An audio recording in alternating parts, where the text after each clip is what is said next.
तो अगर आप अपने लाइफ में कोई भी म्यूचुअल फंड्स लेने के बारे में सोच रहे हो तो इस वीडियो को एंड तक पूरा देखना और अच्छे तरीके से समझ के देखना, वरना फ्यूचर में आपको भारी लॉस का सामना करना पड़ सकता है।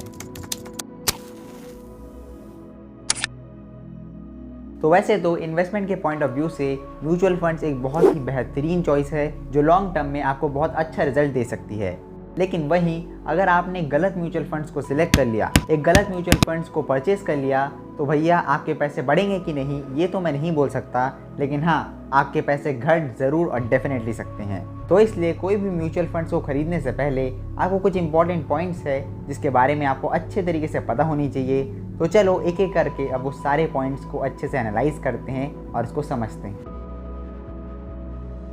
तो जब मैंने अपना सबसे पहला म्यूचुअल फंड्स को परचेज किया था तो जिस तरीके के फंड्स ने मुझे सबसे ज़्यादा टेम्प्ट किया था वो थे highly sector based mutual funds.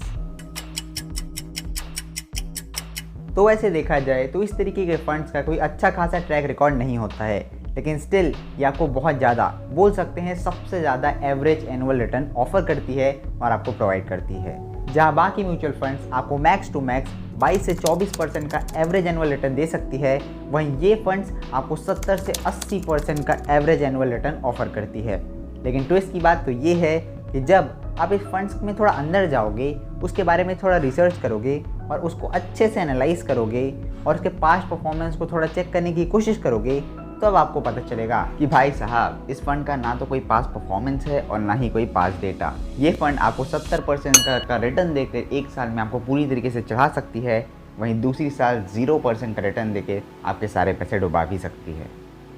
तो इसलिए अगर आप स्टॉक मार्केट में नए हो और आपको ये सब के बारे में ज़्यादा नॉलेज और ज़्यादा एजुकेशन नहीं है, तो ये सारे फंड्स यानी ये जो high risk high reward funds हैं वो आपको बहुत ज़्यादा टेम्प्ट कर सकते हैं। लेकिन वहीं अगर आपने ग्रीड के चक्कर में आकर ये सब हाईली सेक्टरल बेस्ड फंड्स में इन्वेस्ट कर दिया, इन सब के म्यूचुअल फंड्स को परचेस कर लिया, तो एट द एंड आपके सारे के सारे पैसे डूब ही जाएंगे और आपको एक बड़ा लॉस होगा।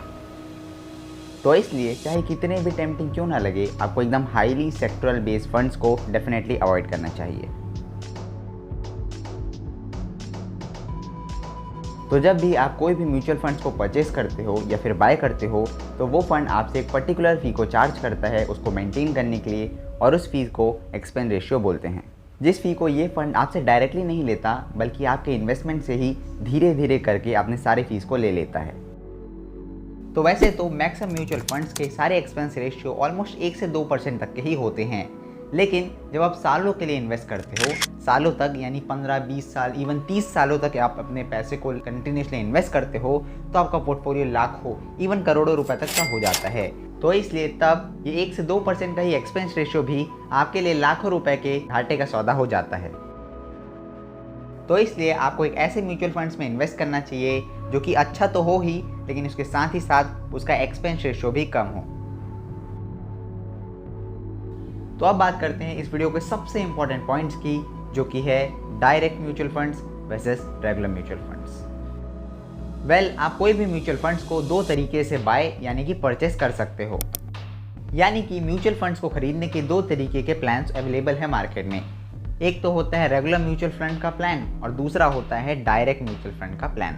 तो जब आप रेगुलर म्यूचुअल फंड्स वाले प्लान में इन्वेस्ट करते हो, तो उसमें आपको म्यूचुअल फंड खरीदने के लिए एक इंटरमीडिएट यानी एक ब्रोकर की ज़रूरत होती है, ब्रोकर यानी डिस्ट्रीब्यूटर की ज़रूरत होती है, जो आपके लिए एएमसी कंपनी से आपके लिए म्यूचुअल फंड्स खरीदे और आपको लाके उसे दे सके। और ऐसा करने के लिए वो आपसे एक पर्टिकुलरली फ़ी को चार्ज करता है, जिस फ़ी को बोलते हैं ब्रोकरेज फ़ी और डिस्ट्रीब्यूशन फ़ी, जो फ़ी बाय द वे उस फंड के एक्सपेंस रेशियो में ही इनडायरेक्टली ऐड हो जाती है। लेकिन वहीं अगर आप डायरेक्ट म्यूचुअल फंड्स प्लान में इन्वेस्ट करते हो, तो उसमें आप डायरेक्टली एएमसी कंपनी से ही अपने म्यूचुअल फंड्स को डायरेक्टली परचेस करते हो, यानी कि आपको कोई भी इंटरमीडिएट ब्रोकर या डिस्ट्रीब्यूटर की ज़रूरत नहीं पड़ती,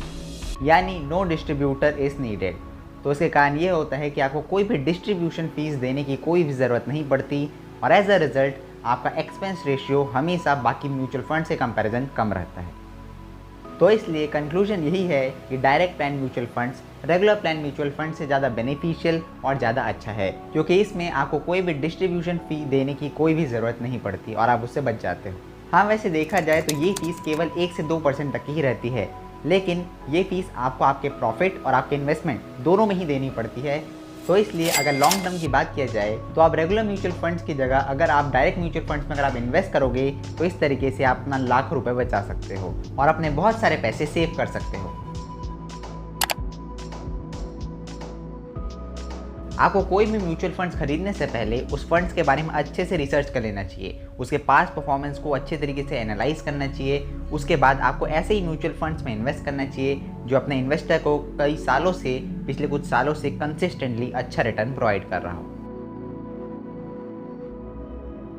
तो आपको एक बात एकदम अच्छे तरीके से पता होनी ही चाहिए कि अगर आप कोई भी म्यूचुअल फंड्स को लेने के बाद उसको 1 साल होने से पहले ही अगर उसको बेच दोगे, उसको सेल कर दोगे, तो आपको ओवरऑल आपके प्रॉफिट में से एक बहुत बड़ा हिस्सा टैक्स में देना पड़ेगा, जो कि आपके हिसाब से होता है अराउंड 15%। यानी कि आपको 15% का short term capital gain tax देना पड़ेगा अगर आप 1 साल होने से ही पहले अपने फंड्स को बेच दोगे। लेकिन वहीं अगर आप किसी भी म्यूचुअल फंड्स को 1 साल से ज़्यादा समय के लिए होल्ड करके रखते हो और उसके बाद उस म्यूचुअल फंड को सेल या फिर बेचते हो, तो आपके लिए बहुत अच्छी बात तो ये है कि सबसे पहले तो आपको स्टार्टिंग के 1 लाख रुपए प्रॉफिट पे आपको कोई टैक्स देना ही नहीं पड़ेगा, आपको टैक्स देने की ज़रूरत ही नहीं है। लेकिन उसके बाद आपको आपके लॉन्ग टर्म प्रॉफिट में 15% नहीं बल्कि सिर्फ और सिर्फ 10% का ही एक long term capital gain tax देना पड़ेगा। तो इसलिए जब भी इन्वेस्ट करो हमेशा लॉन्ग टर्म के लिए इन्वेस्ट करने के बारे में ही सोचो,